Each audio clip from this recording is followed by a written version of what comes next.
Yesterday we began looking at something new in math, and that was time. We were thinking about time on the clock, and we're thinking about time to the hour. And I showed you about a clock, and we said there's a special name for this kind of clock. I hope you can remember it. If you remember it, yell it out at me right now. That's right, it's called analog. It's an analog clock. That's a crazy name, isn't it? But we saw that an analog clock had two very important hands, or arms you could call them. One is short, one is long. Okay, I'm gonna see who's got a good memory. Which hand is the minute hand? Is it the short one or the long one? Yell out the answer to me. It's the minute hand, that's right. The minute hand is the long one. Minute, it's the longer word, so it's the longer hand. Hour. It's a shorter word, so it's the shorter hand. And yesterday we talked about how when we look at the time on our clock, we've been looking at where the minute hand is straight up, and we call that o'clock.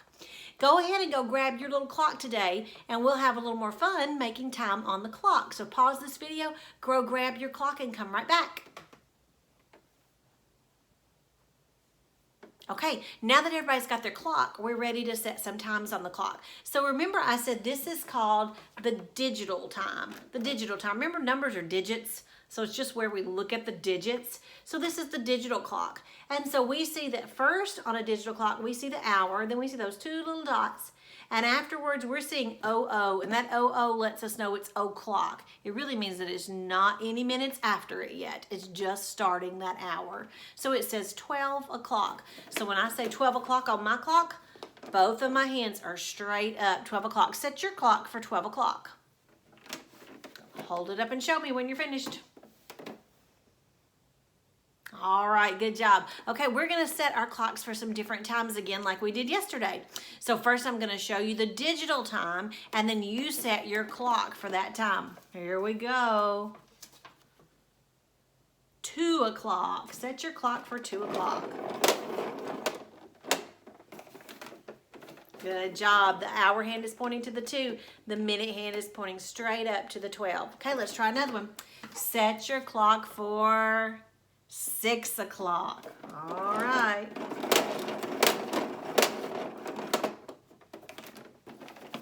There we go. We've got our hour hand pointing straight down to the 6. We've got our minute hand straight up, 6 o'clock. Let's see what we get next. 5 o'clock. All right, let's set our clock for 5 o'clock, pointing to the 5, pointing straight up. Remember, it's pointing straight to the number of the hour because it's just beginning that hour. It's o'clock. Let's try another one. 7 o'clock. Does yours look like mine? Hour hand pointing to the 7, minute hand pointing straight up, 7 o'clock. Oh, let's do one more.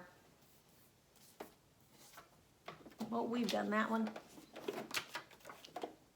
4 o'clock. All right.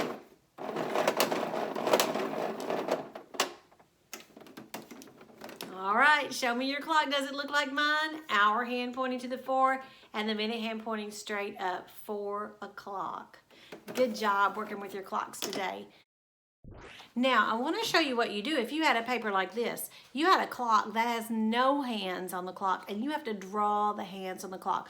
I want to show you the correct way to draw these hands today. So I'm going to turn my camera around where you can see my paper and show you how we would draw the hands on the clock.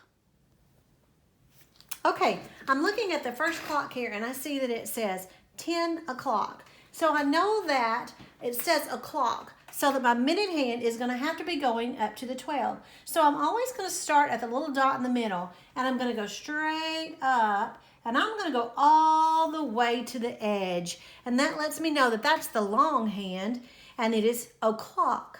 But then I see that the hour is 10. So I'm going to make my hour hand now point to the 10, but I'm not going to go all the way because I have to be able to tell that this is the shorter hand. So I'm going to start at the little dot, and I'm going to go almost over and touch the number, and then I'm going to start. And now my clock says 10 o'clock. Let's try another one. This one says 1 o'clock. So I go from the dot in the middle all the way up to the 12. I'm going to bust through that 12 and touch the edge. But then my hour hand 1 is not going to go as far. So I start at my little dot and I go over toward the 1 and I stop before I get there. And it shows me it is 1 o'clock. Let's look at our next one. 8 o'clock. Again, we go from the dot all the way up the top out the edge. But my hour hand is 8. So I start at the dot at the middle and I go toward the 8, but I stop right before I get there. 8 o'clock. Here we've got 4 o'clock. We go straight up through the 12 to the edge, and then I come back to the middle and I'm going toward the 4, but I'm not going to go all the way. I'm going to stop before I get there. I have to be able to tell this is the short hand and this is the long hand. Now we've got 2 o'clock. So I'm going straight up to the 12 all the way to the edge. Then I'm going to draw toward the 2 for the 2 o'clock, but I'm going to go only so far and stop. Now, I want you to notice I'm going right to that number. I'm not going past it or this way. It's got to be pointing right at it. Our last one is 11 o'clock.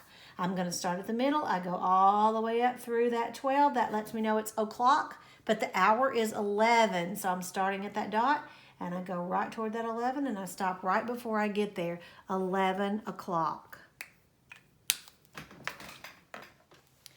Today on your activity, you have some clocks to look at, and you've got to choose what is the correct time. I've got the wrong time there, and I've got the correct time. You choose which one is the correct time for your clock.